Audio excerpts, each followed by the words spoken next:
यार I never understood कि chapter 13 जो कि इनवर्स ट्रिग्नोमेट्रिक फंक्शंस है, इससे लोग इतना क्यों भागते होते थे एफएससी में? It's such a simple chapter. So basically the concept is कि जब आप साइन ऑफ फॉर एग्जांपल कोई एंगल लेते हैं तो एक वैल्यू आती है, राइट? जैसे कि हम लिखते होते हैं कि यार sine of x let's say equals y, एक फंक्शन है जिसको हम लिख सकते हैं कि यार y is equal to sine of x, right? इसी तरह जैसे साइन ऑफ एंगल लेते हैं तो वैल्यू आती है, तो जब sine inverse of some value लेते हैं तो वो एंगल आ जाता है. That also is a function, but वो साइन इनवर्स फंक्शन है.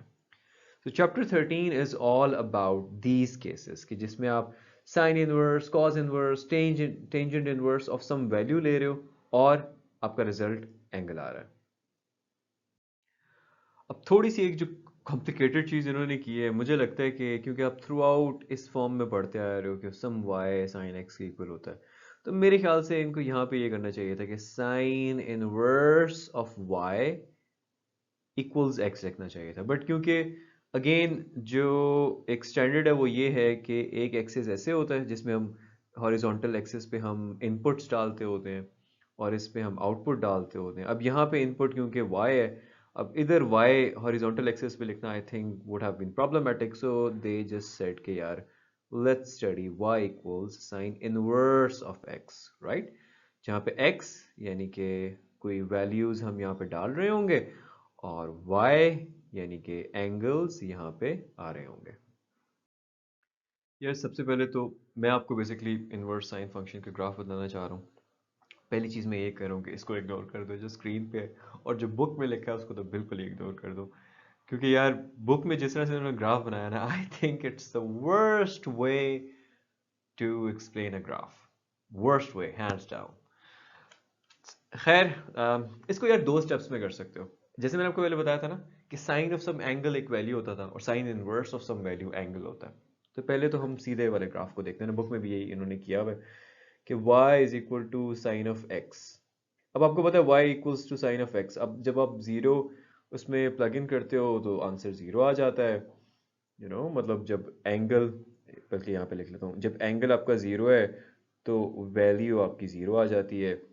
अच्छा, फिर जब this is x is angles, y is the value, anyway, फिर जब आप एंगल को 45 करते हो तो वैल्यू जो है वो कुछ 0.707 आ जाती है. एंगल को 45 डिग्रीज किया, या जिसको आप पाई बाय 4 भी कह सकते हो, तो वैल्यू 0.707 आ जाती है. 1/√2 तकरीबन इतना बनता है.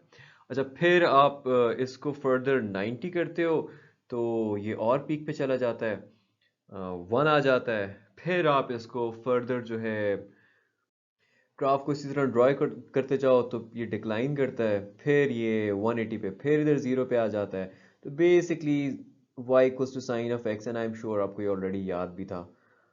इस तरह से करके एक ग्राफ बनता है, right? This is the sort of graph जो कि y equal sine of x का बनता है.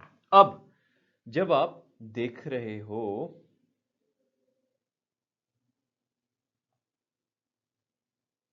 y is equal to sine inverse of x का, यानी कि अब x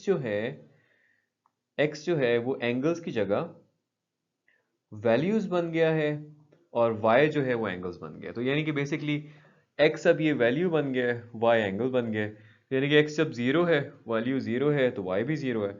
अच्छा जी, अब वैल्यू 0.707 आती है तो y 45 हो जाता है. लेट्स से 45 इधर है, पाई बाय 4 को मैं यहाँ पे कर रहा हूँ. अच्छा, फिर x1 यानी कि थोड़ा सा आगे जाता है तो वैल्यू 90 हो जाती है. लेट्स से ये 90 है, पाई बाय 2 है. अब ये दो पॉइंट्स ही जो है ना, अंदाजन आपके ग्राफ बनाने के लिए इसके काफ़ी हैं कि आप ये बेसिकली ग्राफ का ट्रेंड इस तरह से चल रहा है कि it will go something like this, और ये ऐसे करके ये ग्राफ बन रहा है, राइट? और let me do a better job at it. So it will go something like this. I'm struggling to make it that circular. ठीक है? और अगेन साइन का है तो ये आगे जब जाएगा नेगेटिव वैल्यूज डालेंगे तो एंगल भी नेगेटिव आना स्टार्ट हो जाएंगे।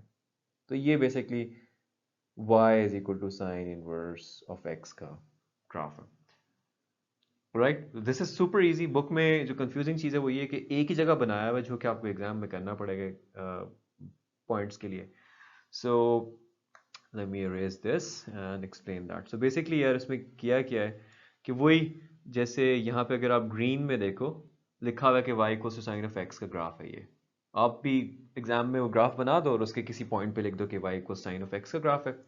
अच्छा, फिर साथ ही जैसे मैंने आपको यहाँ पे दिखाया है इनवर्स का ग्राफ, वो इनवर्स का ग्राफ भी इन्होंने बनाया हुआ है और साथ उसके मेंशन कर दिए कि यार ये इनवर्स का ग्राफ है। एक जो ऑब्जर्वेशन है वो ये है कि ये ग्राफ और इनवर्स वाला ग्राफ जो है वो y इक्वल्स टू x वाली जो लाइन है ना, ये जो बीच में से निकल रही है, दिस लाइन, ये इसके ऊपर इस तरह से टेंजेंशियली टच करके जा रहे होते हैं, इसके ऊपर होते हैं।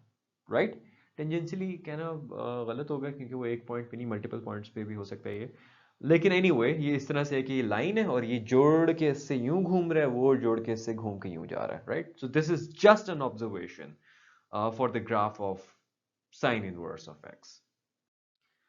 अब जो एक लास्ट कंफ्यूजिंग चीज़ है जो बुक के अंदर भी अक्सर लोगों को समझ नहीं आती है, जो मैं फिसी में था तो मुझे भी बहुत चकराती होती थी, वो यार ये थी कि इन्होंने एक्स एक्सिस पे भी एंगल रखे हुए हैं, इस पे भी एंगल रखे हुए हैं। यार बेसिकली किया हुआ ये कि एक्स एक्सिस इन्होंने जो साइन ऑफ एक्स वाला फंक्शन है ना उसके हिसाब से किया हुआ है, क्योंकि अगर आप देखो ना 90 पे उसकी पीक आ रही है, 0 पे वो 0 है, फिर 180 पे वो 0 है, फिर वो नीचे जा रहा है। राइट, और इन्होंने वाई एक्सिस जो है वो इन्होंने inverse sine inverse of x की उससे किया हुआ है, क्योंकि यहाँ पे देखो ना ये अगर लेट्स से वन कहीं इधर था, राइट, तो साइन इनवर्स ऑफ वन क्या होता है, 90 डिग्रीज होता है, वो इधर है।